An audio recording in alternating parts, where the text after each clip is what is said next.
Okay, hello everybody. Welcome to Korean Atlanta Mentorship here with another Velocity Banking review. And we're also going to get into a Velocity Banking story time, right? And actually, if you don't know who I am, I paid off a mortgage in 2 years and 9 months, and this happened in 2024. It's been more than a year, right? Maybe that's why I'm so sick and tired of saying it because I got to say it for every single new video, and 50% of the viewers on this channel are new. So I got to let you know and flex, okay? So here's another flex. Story time. My landlord, my previous landlord for about 5 years ago, actually texted me and said, like, I got a check in the mail. So, you know how sometimes you get those settlement checks out of nowhere? It's like, oh, I signed up for this service a long time ago and then I quit. And then, like, you're somehow part of a class action lawsuit and therefore you get 20 bucks. Well, I got one of those checks and for some reason it got sent to my previous landlord's address. And then so I went and visited her. It was like a $20 check. And then, we got talking and they were just kind of catching up. And then she was asking me questions like, oh, the house you live in, is it a 15 a year or 30-year mortgage? I refinanced to a 15. And then I couldn't tell her that I paid it off last year. And I don't know why I couldn't tell her, but I don't know if it's because there was a certain power dynamic that was there that doesn't exist anymore, but I still kind of feel it. There's also rules like never outshine the master, right? Remember that from the 48 Laws of Power? But when I was there, we're just talking. I just kind of pretended, oh, 30-year mortgage, and the payment is about 900 something dollars a month, and the interest rate is 2.8%. And she was like, oh my goodness, that's so good, right? And then I just couldn't tell her the truth. And I think that's what's gonna happen going further, right? I'm just gonna every level of success that I have, I don't think I can tell people anymore. I feel like I understand. Do y'all remember Rich Dad Poor Dad? Where the rich dad in that book really made it a point that they had to keep the family's identity a secret. That was the only condition that Robert had in order to appear on Oprah, is that they couldn't reveal who the rich family was. And I'm kind of feeling that these days, right? Like if we meet in person and I've known you for some time, I'm probably just gonna deny, "Oh, I didn't do that." "Oh, you pay off a mortgage in 2 years and 9 months? That's ridiculous. I have a 30-year mortgage just like you." Just, fit in and, pretend like I'm part of the matrix. I just couldn't tell my landlord, my previous landlord, that I paid it off because she's still paying a mortgage, and I noticed that her mindset was like, "Oh, I gotta do everything to save money." So and I was like, "That's not my mentality at all." Like, you kind of make money and then you kind of, I guess, reinvest or whatever and spend money to make money. That's kinda like my philosophy. But yeah, this is quick story time. Visited my landlord, and I just couldn't tell her that, I paid it off last year. I don't know, what would you have done? You know what I mean? Alright, well, let's go ahead and get started. Velocity banking, what is it? It's a debt payoff strategy where you throw all of your money into debt using something called, a line of credit. So the first step to velocity banking is creating a budget. So your budget essentially is your debt attack plan, right? You have your income, expenses, and then your whatever your leftover is in your checking and or savings, right? And then in your expense breakdown, you have to list every single debt that you have. So 10 credit cards, auto loan, a mortgage, and then your personal expenses that are not tied to debt. And we just complement together because this is a debt payoff strategy, but we'll just say about 2,100 a month.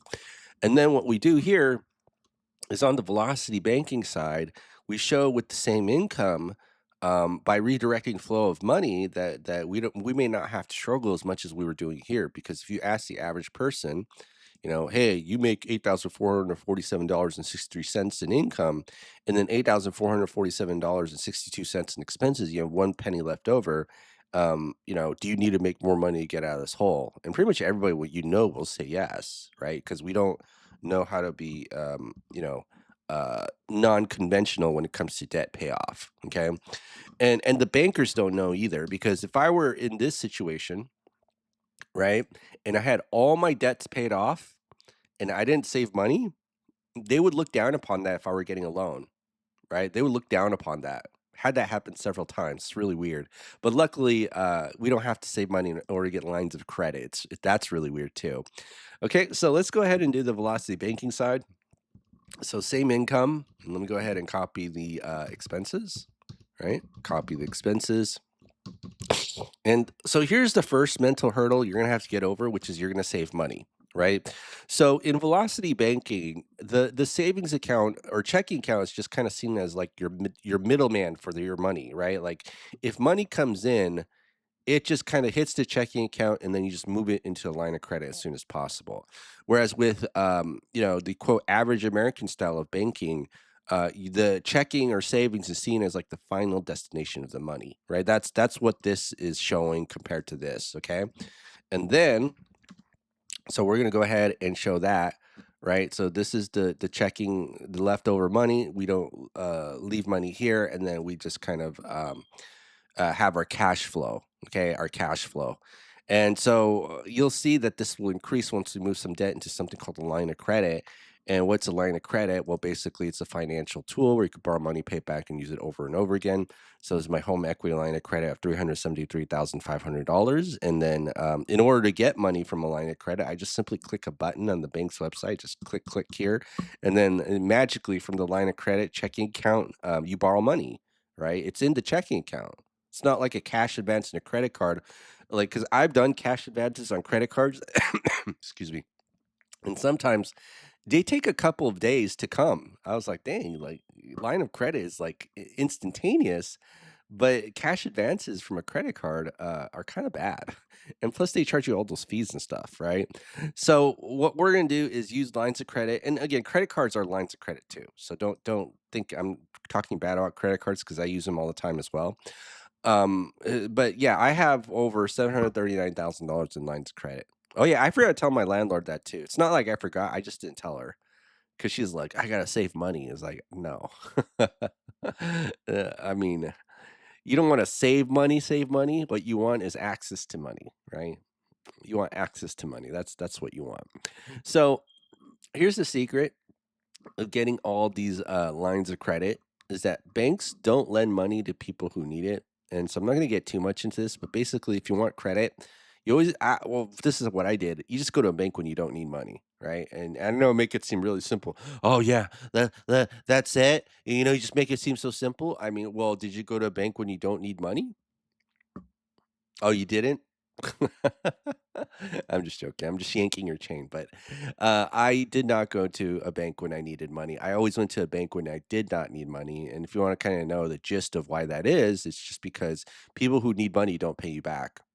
People who do I didn't realize this until I lent someone money, and then I didn't get paid back, and that person asked for more money. I was like, "Oh, this is why when I took that business credit training course, the trainer was like, yeah, like, most businesses are fraudulent or most business credit applications are fraudulent, and you just gotta be a real business, and then they'll give you business credit." I was like, "That's it?" Yeah, and don't need money. Okay, so let's go ahead and do this. And so $260,000 credit limit. And so what we're going to do is we have this formula called the cash flow index. So basically, you take the balance divided by the payment, and then it's going to give you a ranking system. And then the lower the number, the better, right? Because the higher the number, basically, it's saying you don't really get that much bang for your buck for paying off the debt, right? You have to pay someone 220,000 to get $927 back in your cash flow. Whereas you can pay 35 grand and get $1,100 back in your cash flow. Which one gives you more bang for your buck? Obviously, this one. So you want to pay off these debts first, get the most bang for your buck before you pay off your mortgage, right? And so we're gonna assume we have a free and clear line of credit, right? It's kind of like, well, why do you demonstrate this if you can't get a line of credit here? And I'm saying this as a person, I'm demonstrating this as a person with 739,000. So it's not like I'm teaching this like theoretically, like, college professor. No offense to you if you're actually a college professor, right? Like, or, because some of them are actually legit. I'm just saying that a lot of them, they just kind of teach and then it's questionable whether they've done whatever they teach or not. I'm just saying, as a person with over $739,000, I'm demonstrating a free and clear line of credit because if you had this would be a lifesaver, right? And you would have never even been here. Okay. It's like, What if you were drowning and then somebody miraculously gave you a life vest and you didn't take a life vest before you went swimming? Well, I mean, it would be nice if someone miraculously gave you one, but you know what? You should just take a life vest before you went swimming. Same thing with a lot of other things like car insurance. You crash your car without car insurance, and then someone gives you car insurance. What's the likelihood of that? Pretty low. You got to get the car insurance before you start to drive the car, right? Same thing with lines of credit. You got to get the money before you need it. Okay. But let's assume that we did have a free and clear line of credit. And then, well, how much is this? 5, 8, 15, 27, 30, 7, 10, 35, 12, 15. And I'm going to go ahead and sum it up. And that's $164,000. And you can hear it on my voice. I actually caught something, but I don't feel like too sick. I'm just waiting for it to kind of go away. All right, so now this is probably the most clickbaitiest of clickbait moments you'll ever experience in your life, especially if you're new to Velocity Banking and you're new to this channel. Because when we move that credit card debt, guess what happens to our cash flow, right? These payments just go to zero. And then, even though we have the same income, we turned a penny into over $5,000. Right. I know. I don't believe it either. Right. This is why I don't like demonstrating this in real life because it makes me feel like a liar. Even though you saw me do it in Excel, I'm not doing it with a whiteboard. Right. We're doing it with actual Microsoft Excel. So you can't say like I'm trying to trick you or doing it behind the scenes, something behind the scenes. You can basically do this too. Look at how easy this is. B2 minus B3, right? Oh, C2 minus C3. Right? Okay, so look at that. Oh my goodness. It just, I think if I try to teach my previous landlord this, I think she would just, I don't know, I think she'd get very emotional. I just have a feeling she would because she was a very emotional lady because she was like, every time like property taxes came to her house, she was like, oh my goodness, I can't believe property taxes increased by another $1,000 or something like that. You know what I mean? Okay.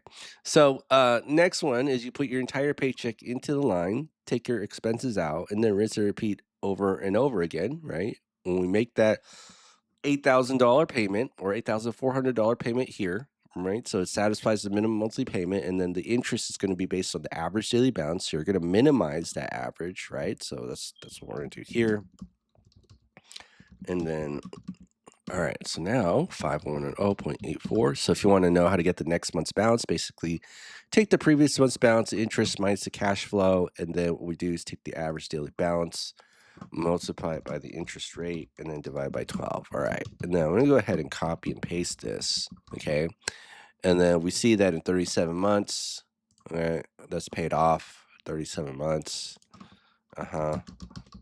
So that's 164K.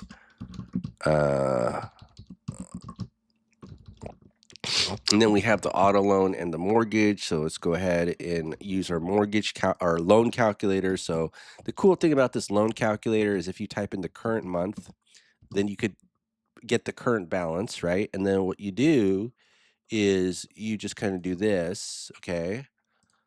And then I'm going to do this minus 6869.96. So, or I'm sorry, plus, that's the loan amount. What am I doing? So plus 6869.96.